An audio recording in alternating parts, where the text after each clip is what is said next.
What's up guys, welcome back to the Uncle Sharma channel.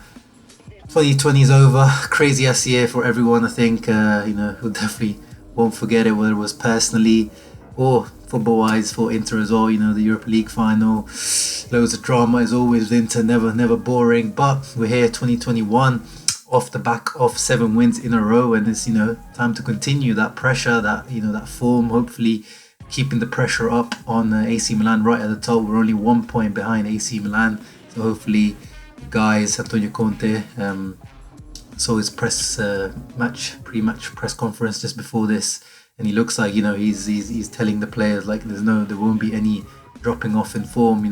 The usual Inter disease, post winter break is an Inter disease for many years. As soon as the winter break hits, there seems to be a big drop off in form. If Inter want to win the Scudetto, it can't happen this year. It cannot happen, and things might play out that way. We've seen that we've had a slower start this year compared to previous years, and now we're picking things up. And let's not forget, I keep saying, Inter with the team with the least rest in the whole of SerieA, the team that finished last with the Europa League in August.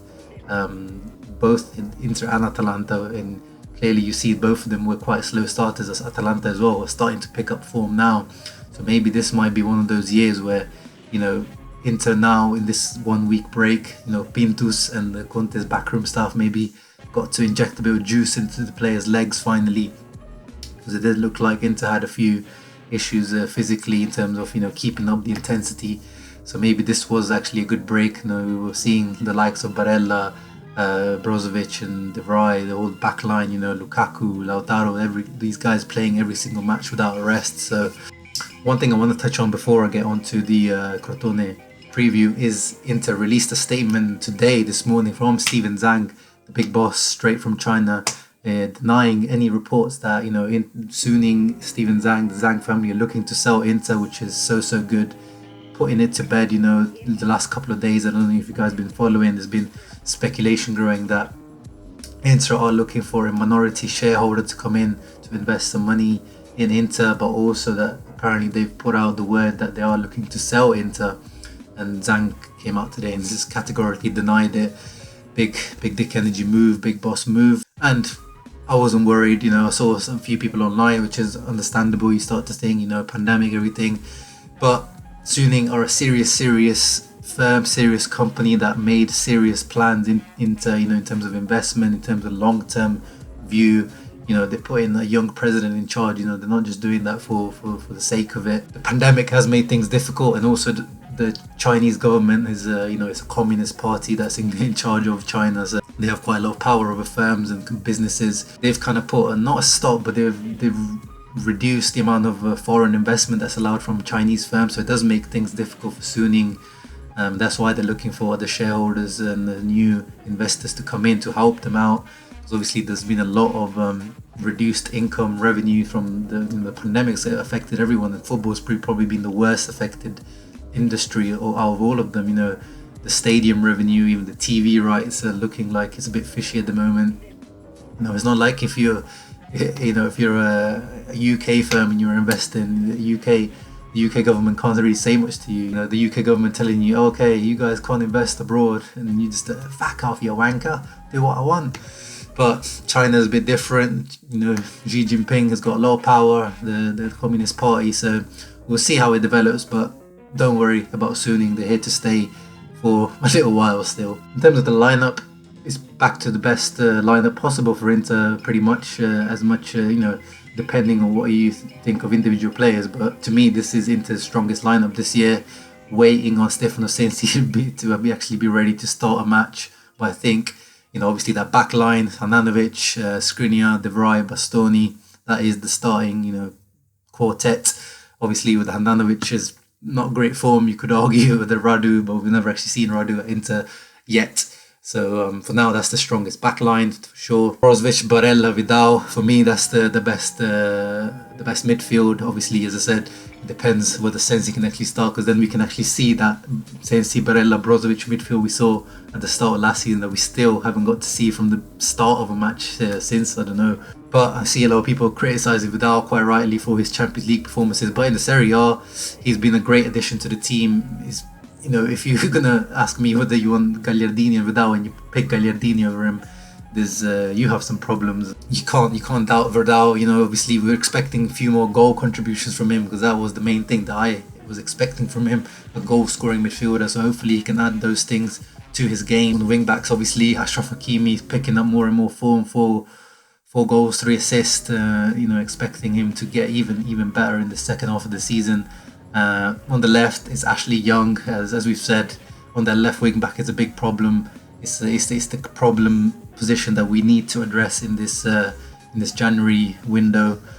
But it doesn't look like it is a priority for Conte or for the management, because most of the targets seem to be more towards the striker position, which is very important for me to get covered. But I guess it all hinges on whether we manage to sell Perisic or someone else. But yeah, we'll go for Ashley Young. I'm happy with that, but that position definitely needs to be improved, and hopefully Ashley Young improves on his performances and starts to add, you know, more contributions to goals and assists like he was doing last season. And obviously up front it is Lautaro and Lukaku, who have not maybe been in terms of ever partnership as, you know, firing as they were last season. It's been more Lukaku taking on the burden of the goals, but we're still expecting Lautaro, you know, to step up a little bit. And it's still the starting two for me. You know, Sanchez has done well when he's come in, but he's coming back off an injury now, so he probably won't be starting. We'll probably see him as a substitute in the second half, which is always a great option to have off the bench.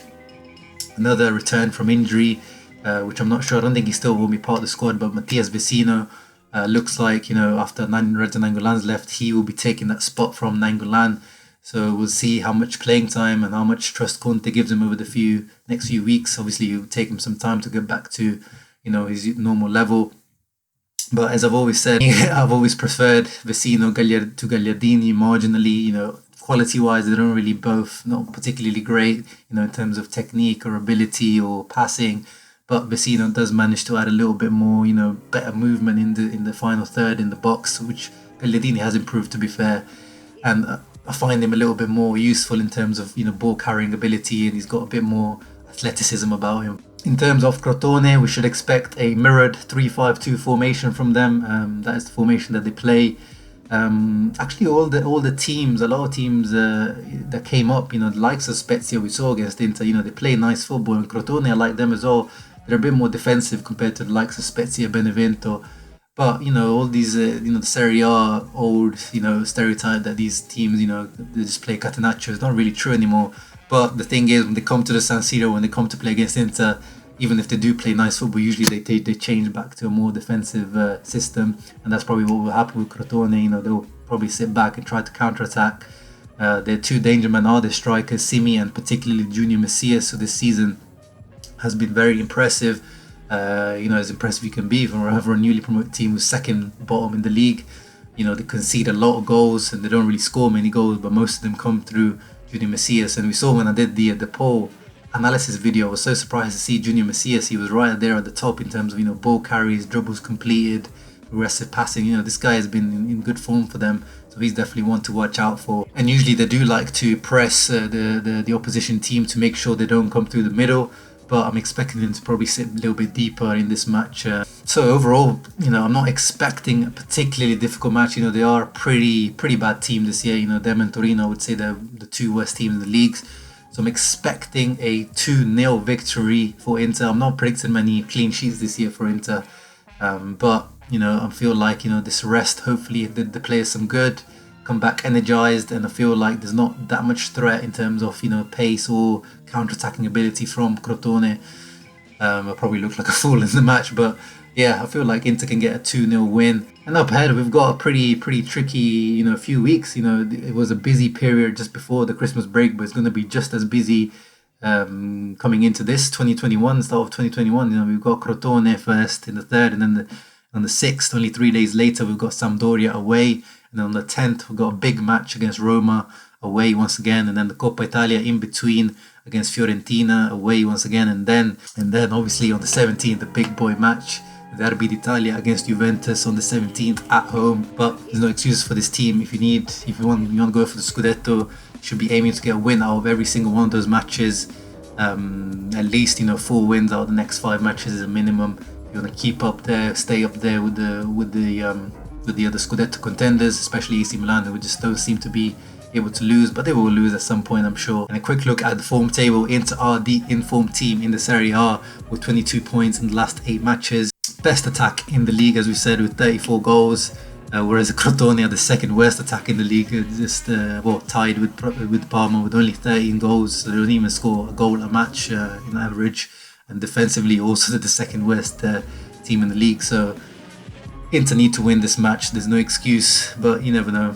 And just a quick comparison to last season, Inter are 4 points behind what they were last season under Conte, but we've scored 3 more goals, but we've conceded 4 more goals.